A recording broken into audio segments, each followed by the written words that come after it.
Welcome back to Science 30. We're still in Unit A and then Chapter 2, the Genetics chapter. And today we're looking at Lesson 2.3, which is all about DNA and how we go from DNA to a protein. So how does DNA actually code for proteins?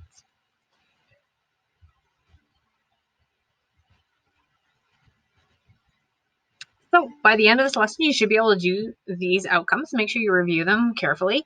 But you'll see DNA comes up a lot here because we're looking at the structure, nucleotides, base pairing, replication, triplet codes. There's a lot of stuff happening in this lesson. So you may want to have your textbook out and ready to review as you go through this, and also your notes.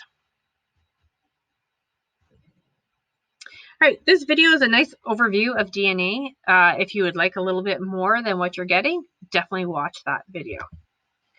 So first off, the structure. Who came up with this structure? It was already in our bodies, but how did we find out about it? So Rosalind Franklin used X-ray photography to analyze the structure of DNA back in the 1950s. She noticed that it had a helical structure with two regular repeating patterns. There's nitrogen bases inside the structure and a sugar and phosphate groups on the outside. Her work was then borrowed, and James Watson and Francis Crick, who would go on to win that Nobel Prize for the discovery of their double helix model. Many argue that she should have received the honor as well, but she died very young at only 38 and died of cancer because, as you'll see here, she was using a lot of X-ray photography, and X-rays cause cancer. So her research actually caused her cancer in the end. Great. So DNA, let's take a look at its structure. It's made up of a long chain of nucleotides. There's a term for you to write down, nucleotides. So each of these structures in the box here is a nucleotide. Okay. They're always made up of three parts that never change. And we'll just see what those three parts are. They are the sugar, or the deoxyribose. That's where the name comes, D.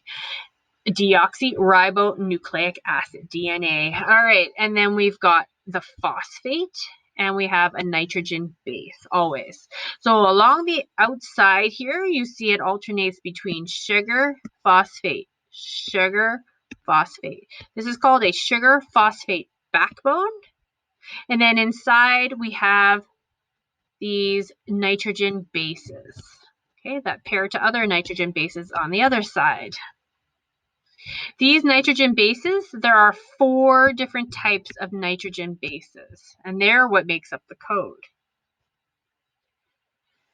So these 4 bases are adenine, thymine, guanine, and cytosine, and we represent them with just the first letter for them in capitals. And you can see how this outside ring here, you'll see that is your sugar phosphate backbone. And then inside are the nucleotide pairs that hold the 2 strands together as they twist. They can own, there's hydrogen bonds, so there's bonds between the bases. They're called hydrogen bonds. They're not as strong as these backbone bonds, but they are there, and they can be broken, as you'll see later. So these nitrogen bases will only bond with one other type of base. So adenine always pairs or bonds with thymine, and guanine always pairs with cytosine. So whenever you're looking at the structure of DNA, you're going to see A and T across from each other, T, A, like that. And you're only going to see G and C and C and G across from each other. So if I just go backwards, you can see, oh, can we even see? Oh, no, they didn't label those right. Let's do that one. Okay. And from this pattern, the organization of these bases in the DNA, then we can figure out what amino acids the DNA codes for to make proteins, which is what all genes are actually coding for, right? Final product is a protein. So let's just see if we remember right off the bat what bonds with what. So an A or an adenine is going to bond with which base? Do you remember? T, thymine. I always remember at, and then GC is the other one. So yeah, there we go. C is there, so this must be a G. If this is a C here, oh no, it's not because the color code. That's a G, so this would have to be a C. Yeah. So it's always A and T and G and C, always together. And they can flip, right? But it's always, they're the only two that can bond. So if we are given a strand of DNA that looks like this, which is a very common question, what is the complementary DNA strand? So this would be one strand. This would be the complementary or pairing strand of DNA. So if you have A, we know that A or adenine always bonds with thymine, T. So T, thymine, always bonds with adenine, T, A. A and G bonds with C, C bonds with G, C bonds with G. So you're starting to see the pattern here. A, C, G. So that would be how you would find the complementary strand of DNA. All right, now during replication, we talked about how the bonds between these bases here are just hydrogen bonds, so they can be broken quite nicely with some enzymes. They can help pull it apart. So it kind of unzips when you need to replicate DNA. So we're talking about replication here. It can unzip, and then when it unzips, you can have new nucleotides come in, find their partners, bond and match up, and form two new strands, right? So that are identical to what we originally had. Same code, same order. And these are your two new daughter DNA molecules. So this would happen if you're going to replicate a cell, right? You need to replicate your DNA first before you can replicate the cell and divide into two parts. So this is how DNA replication occurs, and that's how this structural feature of this double helix is so important and so kind of cool, is it kind of keeps this template together of your DNA, and then it splits and lets the DNA repartner up its nucleotides, its code, to have two new pieces of full pieces of DNA that can now go into two new cells as you're dividing. All right, so you can read more about the steps there if you want. So this process is called semi-conservative because each of the new parent molecules of DNA are made up of half of the old DNA. So there's the two sides of DNA that used to be attached together. They've come apart, and we've had new nucleotides come in so that we have these two new pieces. So half of the DNA is the original, and half is the new strand. All right, so there's a gizmo here that I'd like you to do a practice with, just to help you cement in how DNA is built. So you've got the base pairing down packed. You complete that, and then don't forget the 5 gizmo assessment questions that are at the end of the activity. All right, protein. So how do we go from DNA to actual protein synthesis? So we know that DNA has this code built into it. We've seen the A, C, T, G, C, all those nucleotides. But how do they actually code and make proteins? And why, right? So everything in DNA's code, the whole point is coding for an actual protein. Here are some proteins that you might be getting genes for or codes from our DNA for. So there's structure proteins. So these are helping build bones, feathers if you're a bird, fur, hair. There's enzymes. We've talked about some of these proteins in the past too. There's like digestive enzymes, transportation proteins, movement proteins, immunity proteins, hormones. Yeah. So we've mentioned a lot of these different proteins. So we know proteins are really important in our body. We cannot do anything without proteins. So all these proteins codes are coming from our DNA. So how do we get there? So proteins themselves are made up of amino acids. Okay, so proteins can contain a lot of amino acids, so up to 50,000 or as little as 8 amino acids. So somewhere in that range, big range. So proteins are pretty long molecules. There are 20 different amino acids, and the variety of and the order of these amino acids in a protein change the protein's function completely, right? And that's all it is. So these proteins are made up of 20 different amino acids arranged in different orders and different lengths. And they do all the functions in our body, like all the different bodies. So all the body's functions.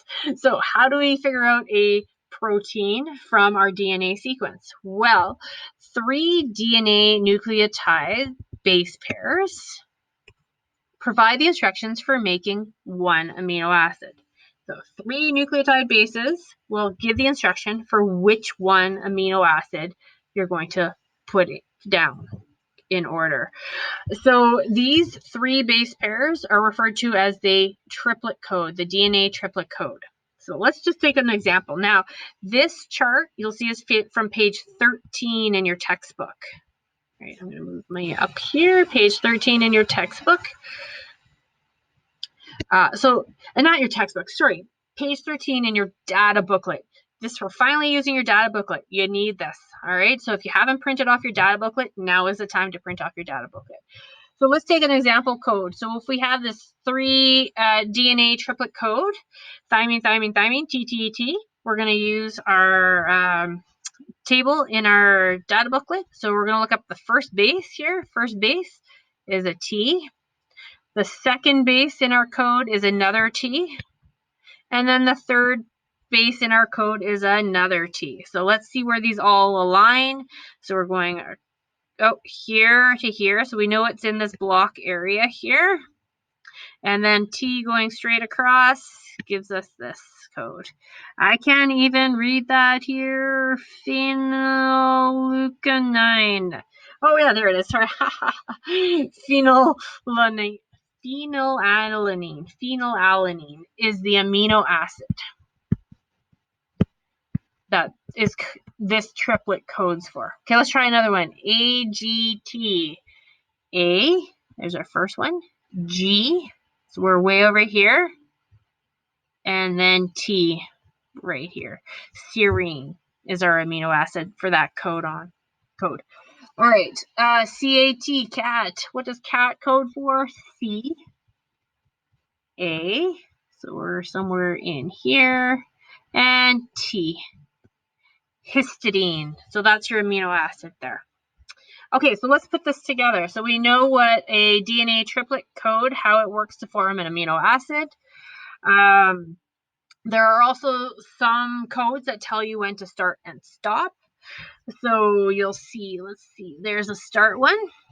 So if you have the base A, or the base code ATG,